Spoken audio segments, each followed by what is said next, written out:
Hi guys, 24th September 2024 அன்றைக்கி market எப்படி இருக்கிறதுக்கான சான்சஸ் இருக்குதுன்னு பார்க்கலாம். நிஃப்டி 50 பார்த்திங்கன்னா நேற்றுக்கு வீடியோ பார்த்துருந்தீங்கன்னா தெரிஞ்சிருக்கும். எக்ஸாக்டாக நம்ம சொன்ன பாயிண்ட்லேயே வந்துட்டு ட்ராவல் ஆகிருக்கு.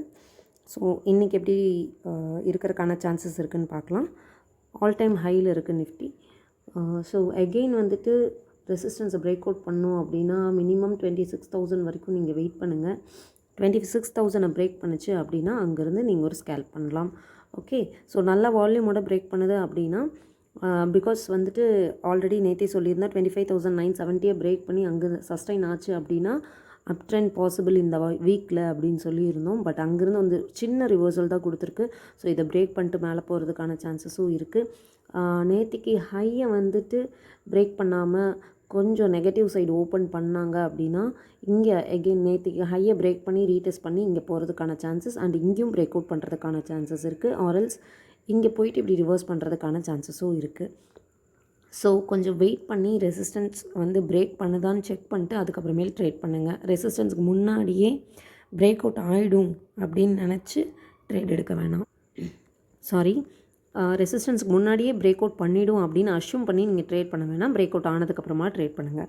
அண்டு சப்போர்ட் அப்படின்னு பார்த்தீங்கன்னா எஸ்டர்டேஸோடைய லோ வந்துட்டு நீங்கள் சப்போர்ட்டாக எடுத்துக்கலாம். ஸோ அதை பிரேக் பண்ணுறாங்க அப்படின்னா மட்டுமே வந்துட்டு பேரிஷ் ட்ரெண்ட் வந்து கண்டினியூ ஆகிறதுக்கான சான்சஸ் இருக்குது.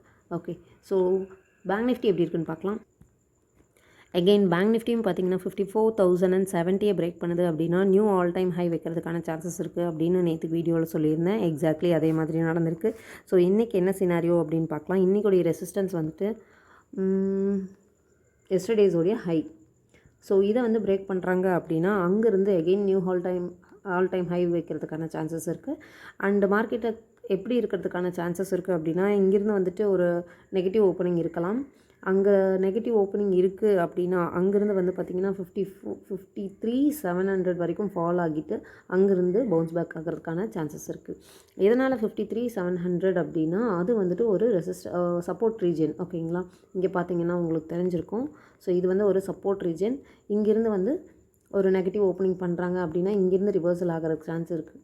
ஆர்எல்ஸ் ஒரு கேப் அப்பில் ஓப்பன் பண்ணுறாங்க அப்படின்னா அங்கேருந்து ஃபால் ஆகிறதுக்கான சான்சஸ் இருக்குது. ஓகேங்களா, அண்ட் ஸோ எகெயின் இங்கே வந்துட்டு ஒரு ஃபால்ஸ் பிரேக் அவுட் மாதிரி கொடுத்துட்டு ரிவர்சல் கொடுக்கலாம். ஆர்எல்ஸ் வந்துட்டு ஒரு மினிமம் ஒரு பம்ப் கொடுத்துட்டு அங்கேருந்து ரீடெஸ்ட் பண்ணிட்டு அப்புறம் கூட வந்துட்டு நமக்கு டார்கெட் அச்சீவ் பண்ணலாம். ஆர்எல்ஸ் உங்களுக்கு வந்துட்டு இது எங்கே சப்போர்ட் இருக்குது, சப்போர்ட் ரீஜன் எது அப்படின்னு கேட்டிங்கன்னா இங்கே வந்து 53,250 வந்துட்டு உங்களுக்கு ஒரு ஸ்ட்ராங் சப்போர்ட் இந்த ரீஜன். ஓகேங்களா, ஸோ நீங்கள் இப்படி எடுத்துக்கலாம். எஸ், இந்த ரீஜன் வந்துட்டு உங்களுக்கு சப்போர்ட் 53,200 to 350 அந்த ரீஜன் வந்துட்டு நீங்கள் வந்துட்டு சப்போர்ட்டாக எடுத்துக்கலாம். ஏன்னா மார்க்கெட் வந்துட்டு நெகட்டிவ் ஓப்பன் பண்ணுறாங்க, இங்கே வந்துட்டு ரீடெஸ்ட் பண்ணலை அப்படின்னா இன்கேஸ் இதை பிரேக் பண்ணுறாங்க அப்படின்னா இங்கே வந்துட்டு இப்படி பவுன்ஸ் பேக் ஆகிறதுக்கான சான்சஸ் இருக்குது.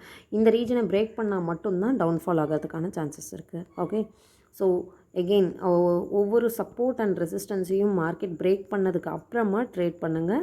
Wait for the good volume. Okay, thanks for வாட்சிங்.